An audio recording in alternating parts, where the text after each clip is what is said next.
Assalamualaikum warahmatullahi wabarakatuh. Perkenalkan, saya Ernest Priyohardiwiyoto, SPDSD.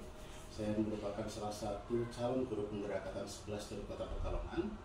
Pada kesempatan kali ini, saya akan melaksanakan kegiatan pra-observasi. Kegiatan ini dalam rangka penyelesaian tugas dari aksi nyata modul 2.3, yaitu coaching untuk supervisi akademik. Pada kesempatan kali ini, saya akan melakukan pra-observasi dengan rekan siswa saya, yaitu Ibu Retno Yulianita, SPDSD.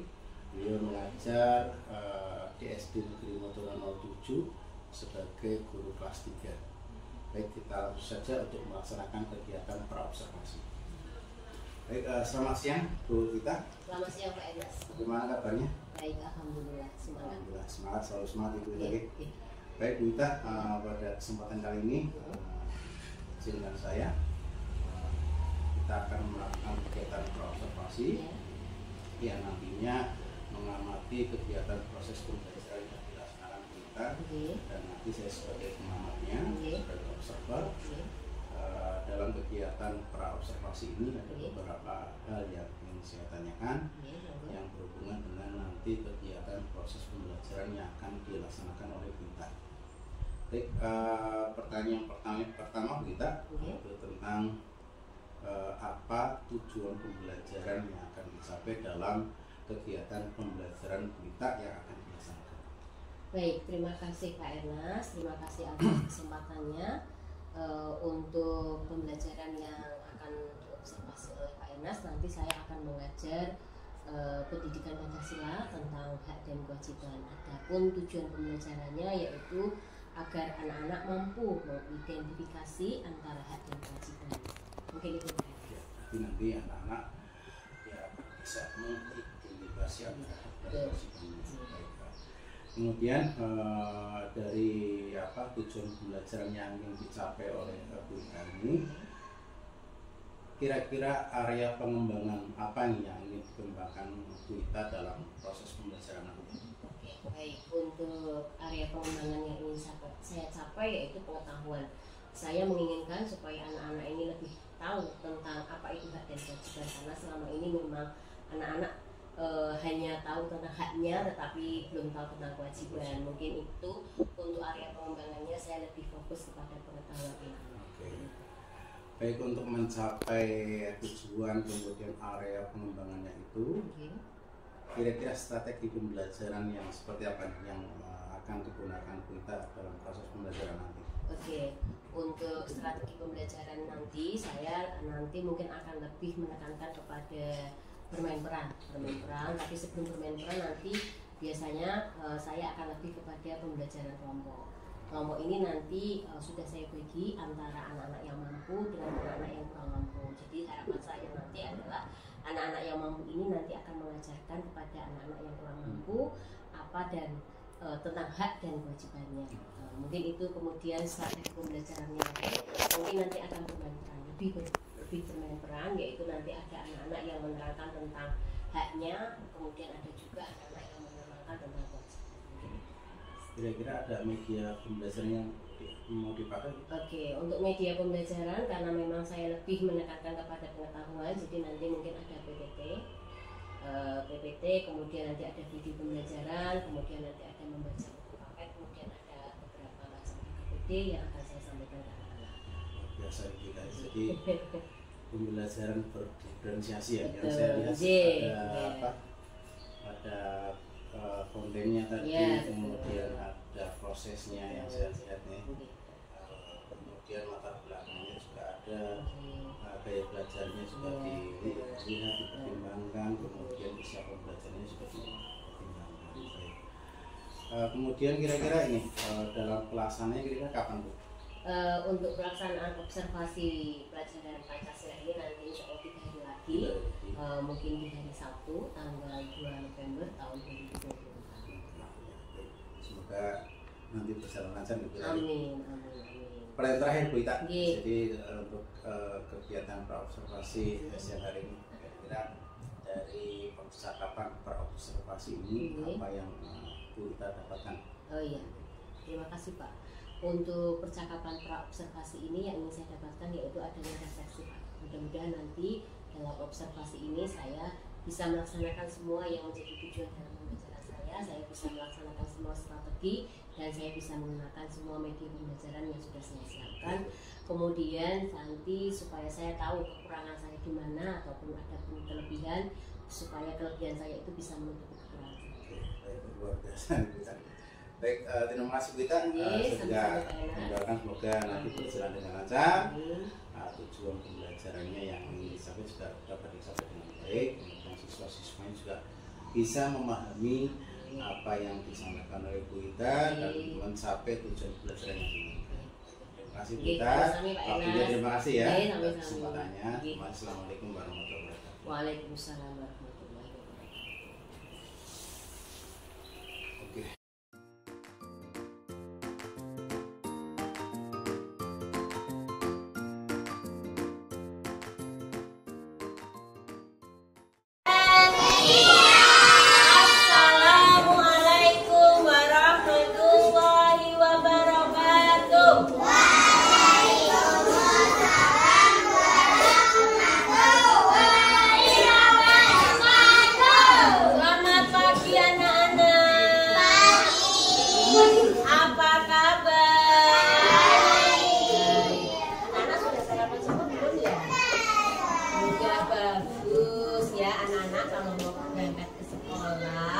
Anak-anak harus sarapan dulu. Kenapa harus sarapan? Karena anak-anak di sekolah itu nanti akan mempelajari sebuah ilmu, ya. Ketika anak-anak mempelajari sebuah ilmu dengan kondisi perut kosong, anak-anak bisa fokus tidak? Tidak. Kenapa kok tidak fokus? Karena perutnya, yang cacingnya yang ada di perut pada bergerak. Karena kelaparan. Tapi kalau anak-anak berangkat sekolahnya sudah sarapan, insya Allah di sekolah perutnya, cacing yang ada di dalam perut tenang. Karena anak-anak sudah sarapan. Paham? Paham ya? Yang hari ini belum sarapan, mulai besok ya dibiasakan sebelum berangkat sekolah anak-anak harus sarapan dulu. Untuk anak-anak yang sudah terbiasa,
kepada kita. Baik, siapa yang hari ini tidak berangkat? Banyak ya? Banyak yang nggak berangkat sekolah ya? Oh iya. Oke, Aisyah Fina. Oke, Aisyah Nur Fadila Zubairi. Alessa Inara. Sakit. Alfian? Oke, berangkat. Anindita Kesha? Tidak berangkat. Anindya Cerita? Ataya Haura? Berangkat. Atifah? Oke, berangkat. Aulia Putri? Azahra Eka? Felisa? Gisela? Hasna? Oke, Jihan? Hadir. Kainesya? Keisha Akita? Kenzo? Kaira? Manda? Amriza? Bagus? Novan? Naira Fausta? Nedra? Rizky Rafael? Saifuddin? Silvi? Safia? Kalita Nindita? Oh iya. Parisa? Viola? Oke.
Baik anak-anak, untuk hari ini pelajaran kita adalah pendidikan Pancasila. Kemudian nanti anak-anak akan mengerjakan satu tugas kelompok, ya. Tugas kelompok. Jadi dari tugas kelompok itu nanti ada masing-masing, ya. Nanti guru harap anak-anak yang sudah mampu, ya, bisa mengajari anak-anak yang teman kalian yang belum mampu, ya. Kemudian nanti setelah tugas kelompok selesai, perwakilan dari kelompok nanti ada yang maju presentasi. Nah, ketika mengerjakan tugas kelompok itu nanti ditunjuk ketuanya siapa, sekretarisnya siapa, Meli, pendongeng, ya. Nah, setelah ditunjuk ketua sekretaris, baru nanti ketika presentasi ketua yang akan menyampaikan hasil diskusinya. Nah, setelah tugas kelompok selesai, nanti anak-anak akan mempelajari mengerjakan tugas individu. Kalau tadi tugas kelompok itu anak-anak berdiskusi. Kalau tadi anak-anak tugas kelompok itu berdiskusi, berarti ketika mengerjakan tugas individu mengerjakan sendiri-sendiri, mengerjakan soal apa yang sudah diburu sampai di mana kemampuan kalian, di mana apa yang sudah diburu sampaikan itu anak-anak paham apa enggak. Nah itu nanti adalah mengerjakan tugas individu. Paham apa paham? Paham. Baik.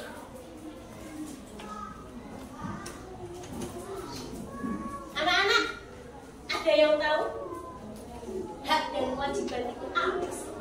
Ada yang oh iya, sesuatu yang harus kita dapatkan. Betul apa betul? Oh, kalau kewajiban Hasna? Pinter. Segala sesuatu yang harus kita laksanakan. Kalau hak itu sesuatu yang kita dapatkan, kemudian kalau kewajiban itu segala sesuatu yang harus kita laksanakan. Mbak Naura kenapa? Sakit. Sakit. Oh iya. Kepalanya jangan. Itu ya sebentar aja. Adalah segala sesuatu yang harus kita laksanakan. Baik. Nah di sini ya coba dibuka halaman. Ya 64 ya. Sudah dibuka halaman 64. Kita baca bareng-bareng ya. 1, 2, 3. Bangun tidur Sonia selalu berdoa pada Tuhan yang Maha Esa. Hal tersebut dilakukan sebagai wujud rasa syukur karena telah diberikan nikmat kehidupan kepadanya. Sonia pun merapikan tempat tidurnya lalu bergegas mandi dan berpakaian. Keluarga Sonia membiasakannya untuk sarapan bersama sebelum berangkat ke sekolah. Sonia sangat menyayangi keluarganya, begitu pula sebaliknya. Sonia selalu mengerjakan kewajibannya dengan baik. Kedua orang tuanya selalu memberikan hak yang memang sepantasnya dia beroleh. Tahukah kalian arti hak dan kewajiban? Nah ini, anak-anak, dari cerita yang ada di buku paket, ini adalah Sonia. Sonia itu ketika bangun tidur, itu tidak langsung meninggalkan tempat tidur, tetapi dia mau merapikan tempat tidurnya supaya kelihatan rapi. Siapa yang di sini kalau habis tidur langsung ditinggal kok tempat tidurnya? Nah, tidak dirapikan, mulai besok dirapikan ya. Nah itu karena apa? Itu adalah kewajiban kalian. Tempat tidur itu kan tempat tidur kalian. Berarti yang harus merapikan itu orang lain apa kalian sendiri? Kita sendiri. Ya kita sendiri. Kalau tempat tidur kita saja kita nggak mau merapikan, apalagi orang lain. Nah di sini Sonia adalah anak yang baik. Ketika dia bangun tidur itu tidak langsung meninggalkan tempat tidurnya, tetapi dirapikan, spraynya dirapikan, bantalnya dirapikan, bantal kuingnya dirapikan. Nah ibunya melihat, akhirnya apa? Pagi-pagi ibunya bikin masakan ya, bikin sarapan. Setelah Sonia mandi dan sholat subuh, Sonia langsung disuruh sarapan sama ibunya. Nah ketika diberi sarapan ini adalah hak Sonia. Hak Sonia mendapatkan sarapan dari orang tuanya, tetapi karena apa? Karena Sonia sudah mengerjakan kewajiban. Ya, jadi saling timbal balik. Haknya diberikan, kewajibannya juga dikerjakan. Nah, coba kita bayangkan, kalau Sonia itu bangun tidur langsung mandi, tidak mau merapikan tempat tidurnya, langsung minta sarapan, otomatis orang tuanya masih enggak ngasih, tapi kan orang tuanya ngasihnya kan kalau orang ngerjain kewajiban nih. Tapi kalau dia mau mengerjakan kewajiban, orang tuanya tanpa diminta pun langsung Sonia sarapan dulu sebelum berangkat sekolah. Ibu sudah masak nasi goreng sama telur ceplok. Nah ini sudah dibuatkan siapa yang setiap pagi seperti itu dibuatkan ibunya sarapan? Iya, dulu juga waktu masih kecil seperti itu ya. Jadi haknya diberikan, tapi jangan lupa kewajiban juga dikerjakan. Ya nanti kemudian ketika anak-anak mau berangkat sekolah biasanya dikasih sangu enggak? Nah itu juga hak kalian, tetapi kalian juga harus melaksanakan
dan kewajiban adalah sesuatu yang harus kita lakukan.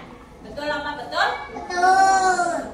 Hak dan kewajiban harus dilakukan dengan seimbang. Kita boleh meminta hak kita jika kewajiban sudah dilaksanakan. Contoh hak dan kewajiban. Kalau contoh hak ada yang tahu? Hak. Hak kita itu apa contohnya? Ra? Apa Ra? Hasna? Apa?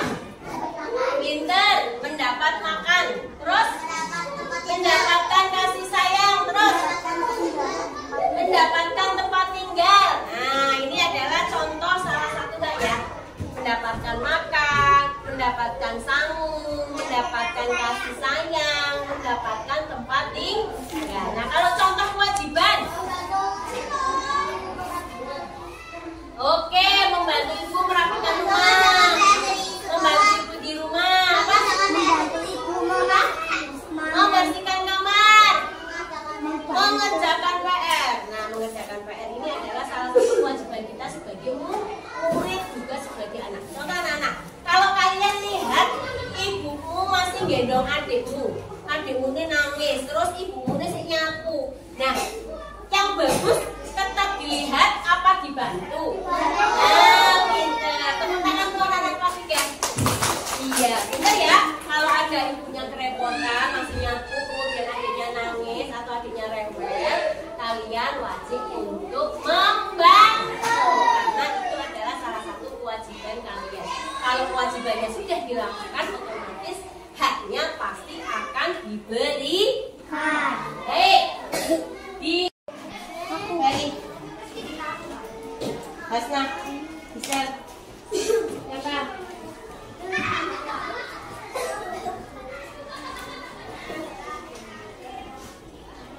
Manda, Yola, Isa Nurjuben, Bella, Tata, Nisha, Hendra.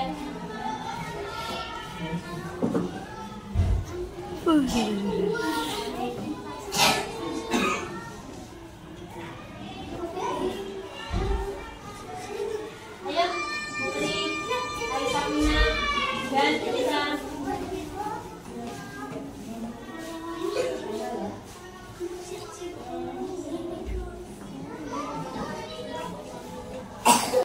Di rumah. Halo teman-teman, sebelum nonton videonya, subscribe dulu channel Bobo yuk. Aktifkan loncengnya ya. Lalu jangan lupa juga like dan share video ini. Terima kasih. Di sekolah, teman-teman mungkin sudah mendapatkan pelajaran tentang hak dan kewajiban. Hak dan kewajiban itu ada banyak macamnya, tergantung kita berada di mana dan sebagai apa. Sebagai anak, kita punya hak dan kewajiban di rumah. Sementara sebagai pelajar, kita punya hak dan makan dan minum adalah salah satu hak yang harus kita. 2. Mendapatkan perlindungan dan keamanan. Orang tua melarang kita pergi ke suatu tempat atau melarang kita melakukan sesuatu, kita harus menurutinya. Sebab itu merupakan bentuk perlindungan dari orang tua supaya kita tetap aman. 3. Mendapatkan kesejahteraan hidup. Kesejahteraan hidup ini bisa berupa banyak hal, seperti pakaian yang kita pakai ataupun uang jajan. Oh iya, berapapun uang jajan yang diberikan orang tua, kita harus menerimanya dengan ikhlas ya. 4. Mendapatkan bimbingan saat belajar. Kalau kita merasa bingung dengan tugas sekolah, jangan takut untuk menanyakannya kepada orang tua. Kita punya hak untuk menerima bimbingan saat kita belajar di rumah. Selain punya hak, kita juga punya kewajiban yang harus dilakukan saat berada di rumah. 1. Menjaga kebersihan rumah. Orang tua sudah memberikan makan, minum, dan hal-hal lainnya untuk kita. Mereka juga biasanya melakukan beberapa pekerjaan rumah. Nah, tugas kita sebagai anak adalah membantu menjaga kebersihan rumah supaya pekerjaan orang tua menjadi ringan. 2. Patuh terhadap nasihat orang tua. Kalau orang tua memberi nasihat, kita harus menurutinya ya. Bagaimanapun juga, nasihat yang diberikan orang tua pasti untuk kebaikan kita. 3. Menghormati, menghargai, dan menyayangi anggota keluarga. Kewajiban kita yang lain adalah menghormati, menghargai, dan menyayangi semua anggota keluarga kita. Tidak hanya kepada orang tua, kita juga harus melakukan itu kepada kakak, adik, kakek, nenek, sepupu, dan anggota keluarga lainnya. 4. Mengerjakan PR. Orang tua sudah membiayai sekolah kita dan memberikan fasilitas pendidikan. Maka itu kewajiban kita adalah bersekolah dengan benar dan mengerjakan PR yang diberikan guru. Nah, meski sekarang sekolah menerapkan sistem study from home atau belajar di rumah, kita tetap harus belajar dengan benar ya. Kita harus mengerjakan materi-materi yang diberikan oleh guru seperti saat kita belajar di sekolah. Teman-teman, jangan lupa mendapatkan perlindungan dan keamanan kita, terus mendapatkan kesejahteraan katanya Hasna, betul. Terus apa lagi? Mendapatkan kasih dan sayang. Nah, terus kalau kewajiban mengerjakan PR, tetapi nomor 4 membantu ibu di rumah, mematuhi orang tua. Terus apa lagi?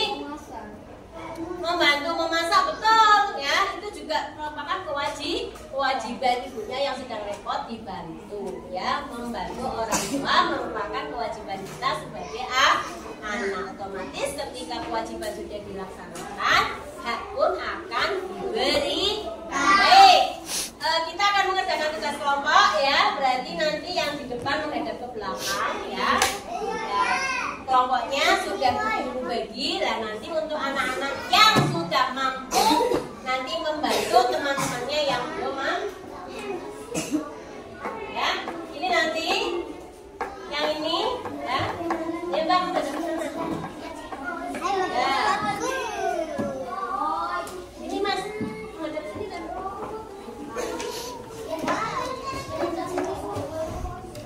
Ini ya, menghadapnya ke sini. Nah, ini mengerjakan ini ya. Ini yang satu jalan. Ya. Nih, coba dibahas bareng-bareng, Mas. Nah, geser. Nah, namanya kelompok belajar. Kamu tuanya kan kamu. Mana sama? Oh, siap. Oh, kamu berarti kamu yang tulis. Sandra, ayo cepat tulis. Nah, ini Sandra sama Tiani jawaban apa? Ya, cepat. 1, 2, 3. Yang sudah selesai boleh maju. Aku juga buta. Aku sekretaris. Iya.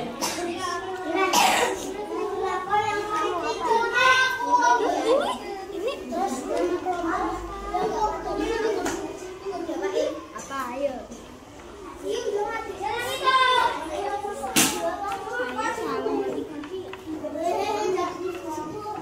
Sudah? Ada kesulitan? Apa? Ayo.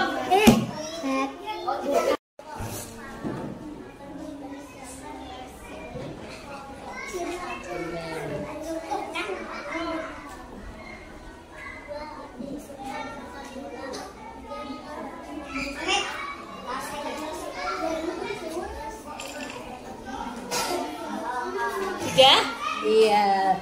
Tepuk tangan untuk kelompok Sukarno. Ya, tuh. Mengerjakan tugas kelompok.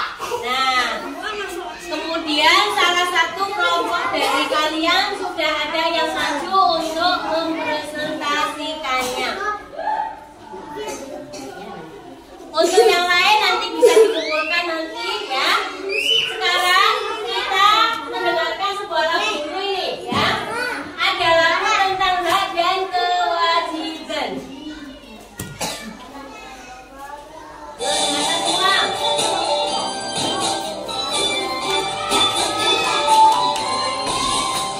Siapa mau tahu hak dan kewajiban? Sini tidak makan.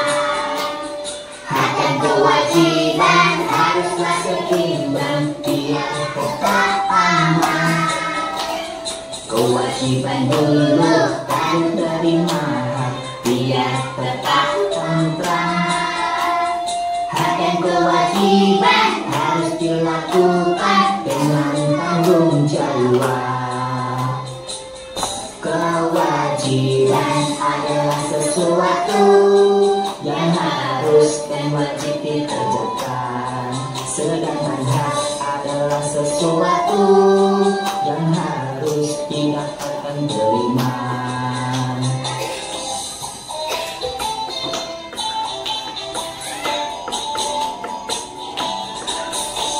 Siapa mau tahu hak dan kewajiban, sini didengarkan. Hak dan kewajiban harus berseimbang biar tetap aman. Kewajiban dulu baru terima hak, biar tetap tentram. Hak dan kewajiban harus dilakukan dengan tanggung jawab. Kewajiban adalah sesuatu yang harus dan wajib dikerjakan, sedangkan hak adalah sesuatu yang harus didapatkan terima. Kewajiban adalah sesuatu yang harus dan wajib dikerjakan, sedangkan hak adalah sesuatu yang harus didapatkan terima.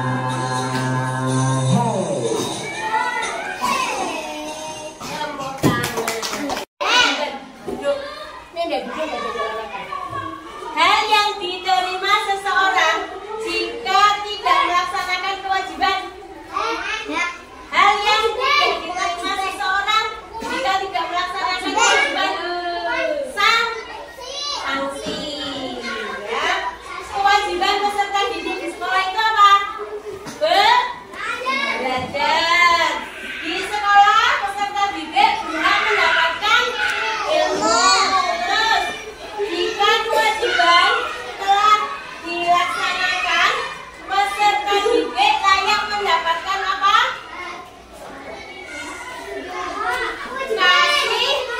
Kasih sayang dari Pak Guru dan Bu Guru. Sebutkan 3 kewajiban apa saja? Menandakan kasih sayang. Kewajiban kok. Mengerjakan PR. Membantu memasak. Merapikan tempat tidur, memasak. Betul. Sebutkan 3 hak.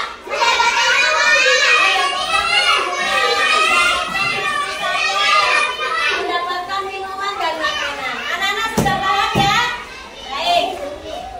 Untuk hak dan kewajiban pelajaran Pancasila ya, Bu Guru cukupkan sekian. Anak-anak alhamdulillah sudah paham semua. Insya Allah besok kita akan bertemu kembali dengan materi tentang aturan yang ada di sekolah. Nah, sebelum kita akhiri ya, sebelum kita akhiri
rumit.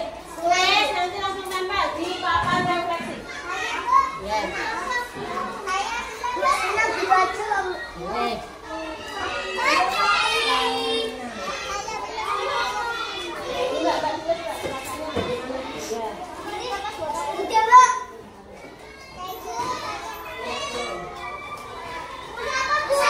Tulis perasaannya hari ini. Pendapatan materi tentang dari kewajiban itu gimana? Apa bingung? Apa mumet? Apa senang? Tulis.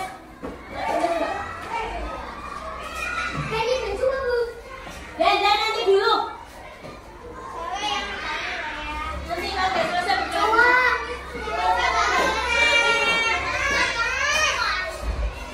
Duduknya Mbak Emi. Sudah? Tempel? Pak, kok difoto nah? Sudah?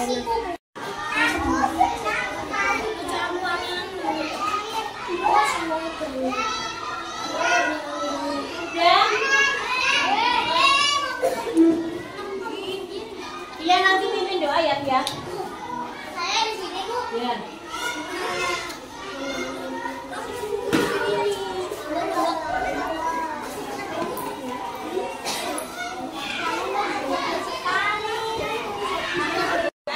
Kemudian kalian sudah mengerjakan tugas kelompok, sudah presentasi, sudah besok kita akan bertemu kembali untuk materi tentang aturan yang ada di sekolah. Kita melanjutkan bab berikutnya.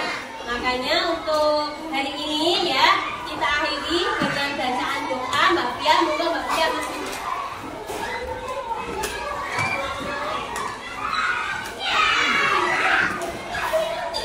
baca warna sekalian ya. Nanti setelah ini kata Mbak Pia ya. Ada bangsa dulu.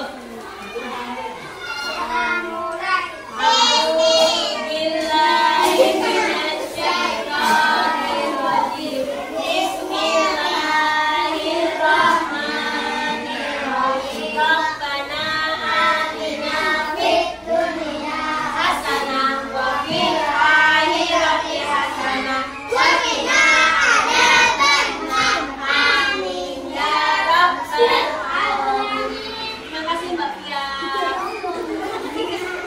Terima kasih anak-anak. Semoga ilmu yang sudah Ibu ajarkan tentang dari kewajiban akan masuk ke pikiran anak-anak dan besok ketika nanti akan ada anak-anak masih ingat. Terima kasih.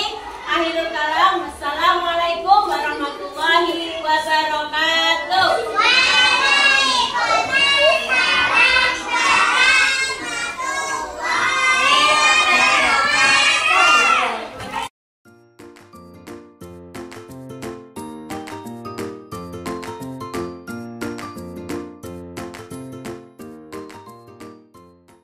Assalamualaikum warahmatullahi wabarakatuh.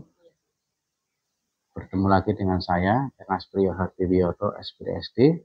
Saya merupakan calon guru penggerak angkatan 11 dari Kota Pekalongan. Pada kesempatan kali ini, kami akan melaksanakan kegiatan pasca observasi setelah kami melaksanakan kegiatan pra-observasi dan observasi. Pada kesempatan kali ini, tiba waktunya kami melaksanakan kegiatan pasca observasi. Saya sekarang bersama Bu Retno Yulianita yang kemarin menjadi koci, ya. Kemudian saya juga pada hari ini dibersamai oleh Ibu Pengajar Praktek, Ibu Sri Mulyati, SPD. Pada kesempatan kali ini saya akan menanyakan beberapa hal yang berkaitan dengan kegiatan observasi yang dilakukan kemarin oleh Ibu Retno Yulianita, SPD. Baik, Bu Ita, saya panggilnya Bu Ita ya. Bu Ita, bagaimana kabarnya? Baik, alhamdulillah kayaknya. Sehat selalu ya. Semangat. Alhamdulillah.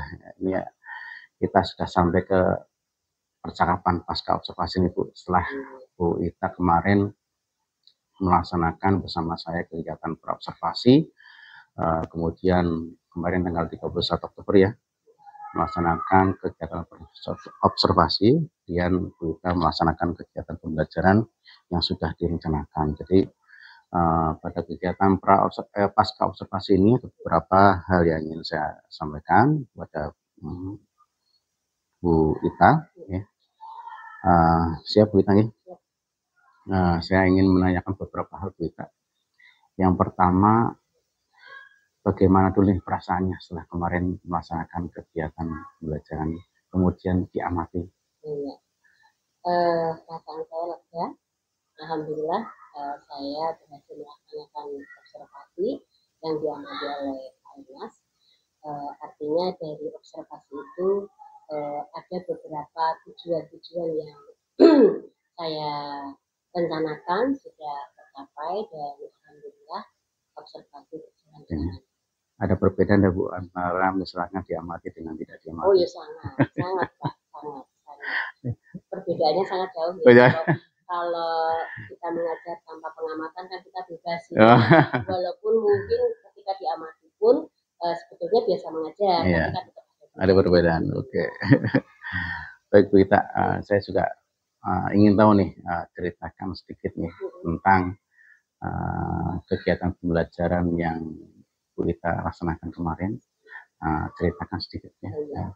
Baik, terima kasih Pak. Berhubungan dengan ini Bu, sebentar. Berhubungan dengan area yang dikembangkan Bu Ita kemarin. Jadi, terima kasih Pak Ernest. Saya ingin sedikit menceritakan kemarin observasi yang sudah saya laksanakan berkaitan dengan area pengembangan yang saya kembangkan. Jadi kemarin itu saya mengajar pendidikan Pancasila, kemudian temanya tentang hak dan kewajiban. Ada pun tujuannya yaitu agar murid-murid atau peserta didik saya mengetahui mampu mengidentifikasi apa itu hak dan apa itu kewajiban. Kemudian untuk area pengembangan yaitu sudah saya kembangkan, saya lebih menekankan di pengetahuannya karena memang anak-anak itu kan banyak tahunya tentang hak, tetapi masalah kewajiban itu anak-anak sedikit sekali mengetahui tentang kewajiban. Kontennya ya. Di situ saya lebih menekankan di pengetahuannya. Kemudian dalam pembelajaran itu di samping saya memberikan materi, saya juga istilahnya ada pemberian tugas kelompok ya. Jadi tugas kelompok ini lebih penekanan bahwa anak-anak itu bisa menyampaikan kepada rekan-rekannya, artinya ada pembagian tugas untuk anak-anak yang sudah mampu mencerna apa itu tentang hak dan kewajiban, bisa memberikan istilahnya menularkan ilmunya kepada teman-teman yang kurang mampu. Oke, terima kasih, sudah luar biasa.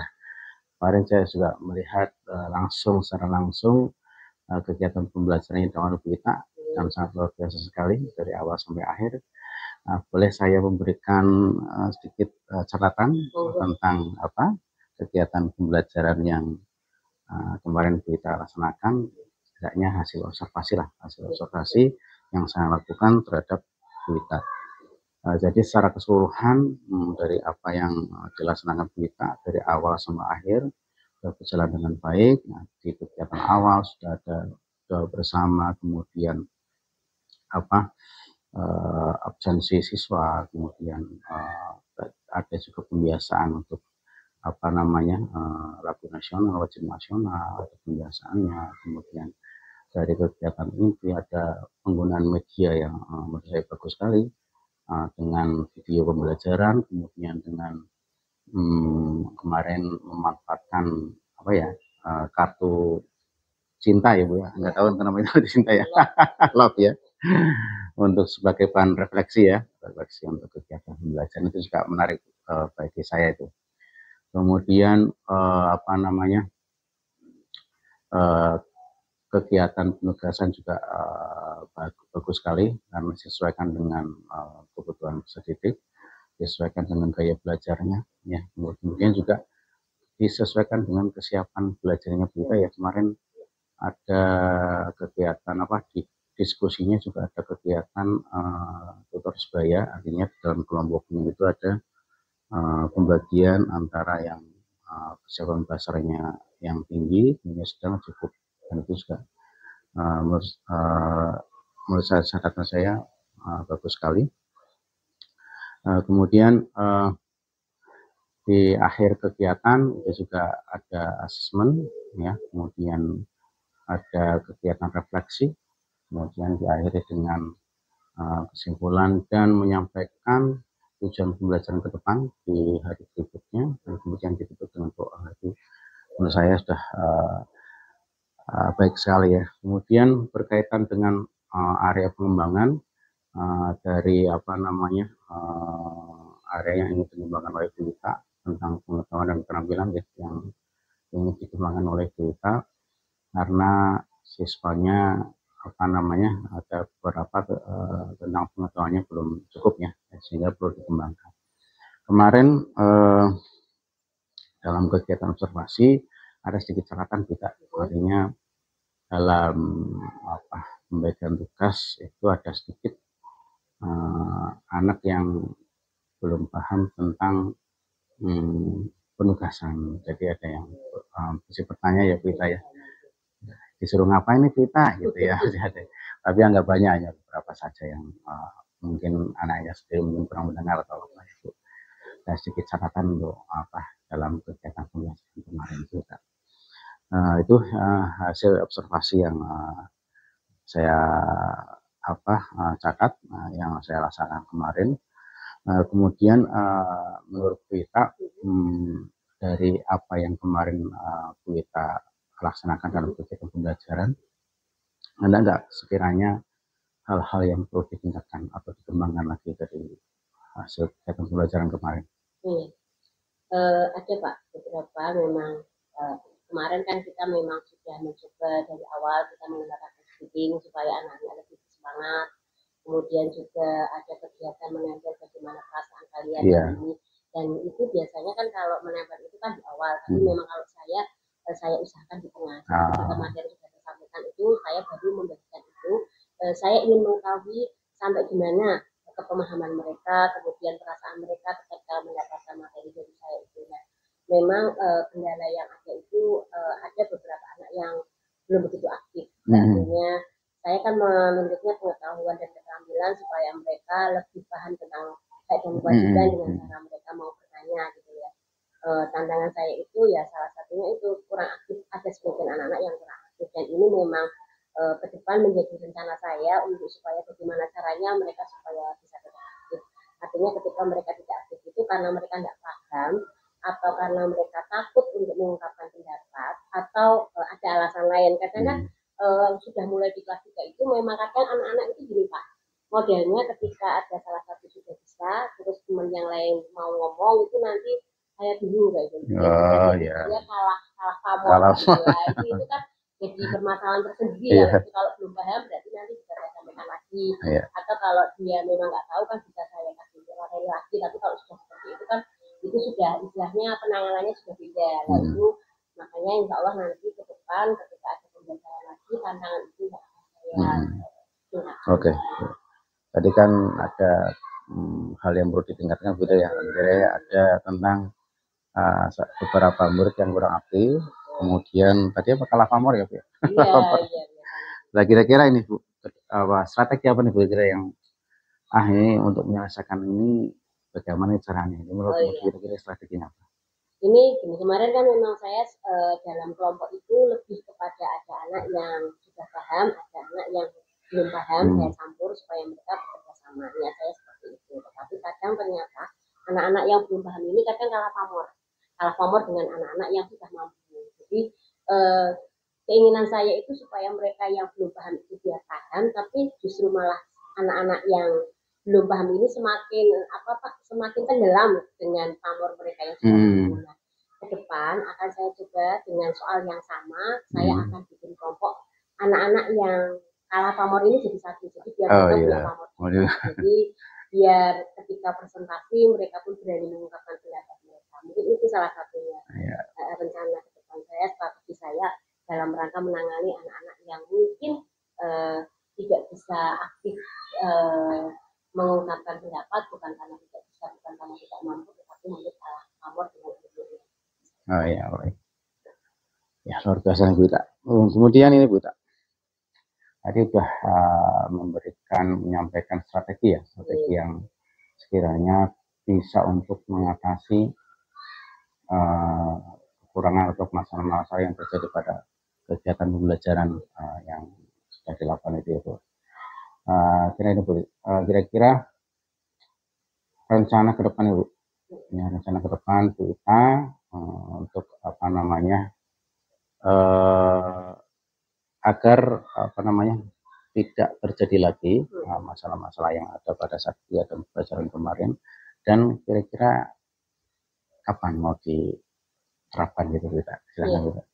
Nah, mungkin rencana ke depan saya untuk supaya anak-anak lebih aktif lagi, artinya gini, untuk anak-anak yang sudah mampu bukan berarti kita abaikan ya, artinya kan kalau tadi saya memang lebih pada anak-anak yang alfamor, tapi di sini untuk kedepannya untuk anak-anak yang sudah mampu ya biar tetap meningkat gitu lah. Kemudian untuk anak-anak yang belum mampu juga bisa jalan ke depan, jadi sama-sama maju. Artinya mungkin ke depan saya harus lebih banyak menggunakan metode ataupun variasi dalam pembelajaran yang mungkin menjadikan mereka lebih aktif. Mungkin itu salah satunya. Jadi di satu sisi saya tidak mengabaikan anak-anak yang mampu, kemudian saya juga tidak meninggalkan anak-anak yang tidak mampu. Jadi sama-sama dipertahankan dan sama-sama dipertahankan. Mungkin itu. Kira-kira apa strategi atau model yang ingin diterapkan Bu Ita, kira-kira sudah ada perencanaan atau masih dalam rencana? Ya, tapi mungkin lebih banyak itu tadi mungkin untuk yang belajar kelompoknya mungkin lebih nanti lebih sering kan gitu loh. Kalau individu itu kan biasa mengerjakan sendiri-sendiri, jadi tidak ada kerjasama ya Pak. Jadi supaya mereka percaya diri mungkin akan lebih bagus lagi sering mengadakan kegiatan yang sifatnya berkelompok. Oke, begitu Bu Ita. Terima kasih untuk kegiatan pasca observasi ini. Kemudian pertanyaan-pertanyaan juga sudah dijawab semua oleh Bu Ita. Dan menurut saya baik sekali apa yang disampaikan oleh Bu Ita. Yang penting tujuannya adalah semua untuk pengembangan diri Bu Ita. Nanti ke depan tadi sudah menyampaikan tentang strategi yang akan dilakukan, kemudian tantangan-tantangannya. Kemudian apa namanya tadi sudah menyampaikan model pembelajaran atau cara ya bagaimana untuk mengatasi permasalahan-permasalahan yang terjadi pada saat kegiatan pembelajaran yang sudah dilakukan. Sekali lagi terima kasih Bu Ita. Semoga sukses selalu ya. Semoga apa yang menjadi tujuan Bu Ita ya dapat dicapai, terutama untuk anak didik kita. Ya, terima kasih. Sampai ketemu lagi suatu waktu, barangkali kita mengadakan supervisi lagi. Sekali lagi terima kasih Bu Ita. Saya tutup Bu Ita. Terima kasih. Assalamualaikum warahmatullahi wabarakatuh.